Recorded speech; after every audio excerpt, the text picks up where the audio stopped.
Of course, when the album came out, also with the artwork, you know, and there was a lot of people that said, "Oh, this is a gay metal band from Germany," you know, they had nothing to do with gay metal.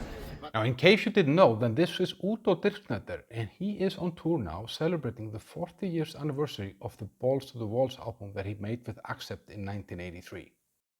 I've seen Udo a few times before, always been nice, but I was especially looking forward to this show because you're gonna play that album in full, plus a few other Accept bangers. But talking to Udo before the show and watching the band perform this album in full changed how I see this album. I've probably underrated it and I might not be alone on that boat. So in this video I'm gonna break down how this show was and then what I realized about this album while watching it, so stick around for the full story.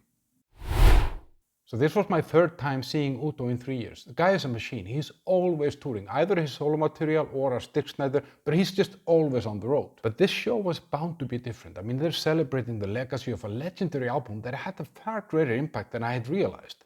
However, I had some doubts about how the sound would be because this isn't your typical metal spot, but a 2,200 capacity DJ venue. And ironically, I had only been there once before for a metal show, and that was to see Accept a few months back, and I wasn't very impressed back then. And then the elephant in the room. When you see someone who is 73 years old performing music that he made when he was 20 something, it always creeps up on you. Can he pull it off?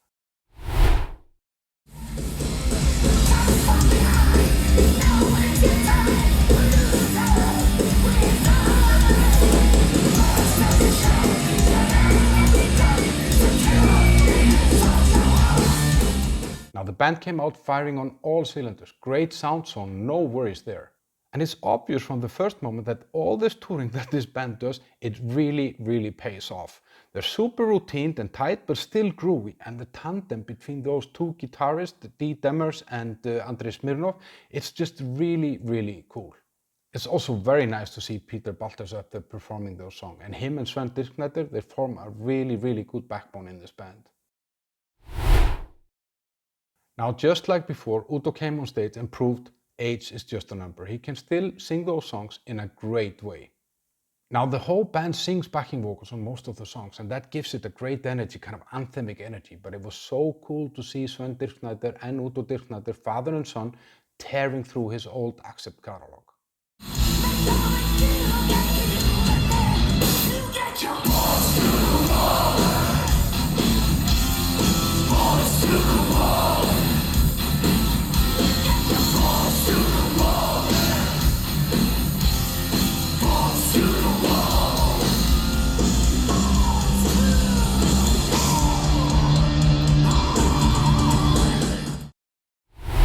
Now, obviously, that full interview that I did with Udo before the show is not for my eyes only, and that was an interesting thing. He told me a lot of things about this album that I didn't know, so you'll find a link to that in the first comment below.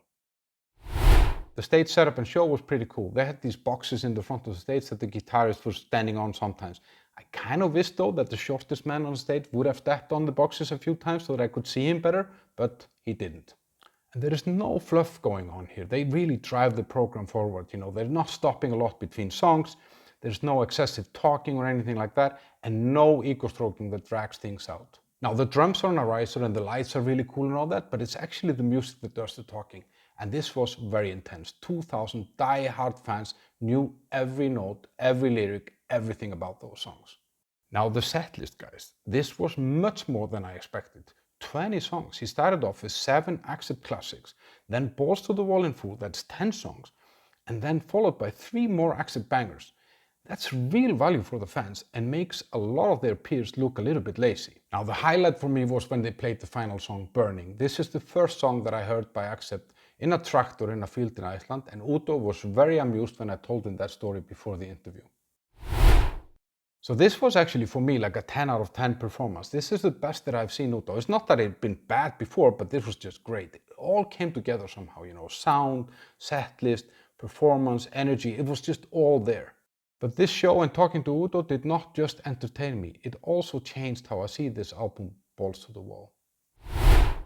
Now, first of all, this album is better than I remembered. There are no fillers, it's all bangers. And Udo seems to agree with that. The only feeling what we had at this time with Balls was that there was no filler on this album, you know. There was, each song was good, and that means the whole album was round.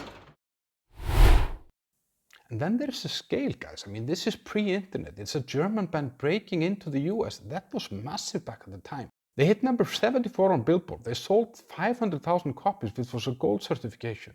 That's wild for 1984. No social media or anything, just pure merit. And they did it as Germans, barely fluent in English, needing help to write the lyrics. This album was controversial in so many ways. If you look at the cover, it was a man's thigh, hairy man's thigh in a leather underwear. I mean, you just didn't put that into a 1984 conservative America without getting some pushback. And to top that, some of the song titles and the themes of the songs were very, very shocking for the time. You know, take songs like London Leatherboys, Turn Me On, and the lyrics in songs like Love Child. Now, Udo explained me that some of these things were just myths, but myths or not, it actually worked. It made the album edgy and in your face. This was groundbreaking. It cracked open some doors. It allowed bands to start exploring different themes in their music and lyrics and stuff like that. And often this is the case. You need like an unlikely outsider to come in doing something that they find quite normal, but it will actually change the game. So it showed that metal could actually take risks and win. And it probably helped getting German bands on the map in the US, because later that year Scorpions had a huge success with Love at First Sting. And of course it was a massive success for Accept as a band, because I mean they sold 500,000 copies, they got on the map not just in the US but kind of worldwide, and I think both Accept and Udo kind of owe a lot of their career to the success of this album. The fact that they can still tour to this day might not have been the case if it wasn't for this album. So looking at this album now, I think I've kind of underrated it. I mean, first of all, the songs are all bangers, but also the impact and the legacy that it actually leaves behind is much greater than I had somehow realized, because breaking into the US market in 1984 as a German band with a shocking album like this, that's crazy if you think about it. And I think others might also have underrated this album, because when I started looking into it, I found out that this album is not even on the Rolling Stone top 100 metal albums of all time, which I found bizarre. So what do you think, guys? Is Balls to the Walls underrated? Does it belong on the top 100 best metal albums of all time list? Tell me in the comments. And if you like videos like this, then there is more where this came from. So now might be the perfect time to hit that like button and subscribe to my channel so you don't miss the next episode. And talking about legendary albums and bands, then I just saw Saxon perform Wheels of Steel in full in a concert recently, and it made me think, why isn't this band bigger than it is? See you over there.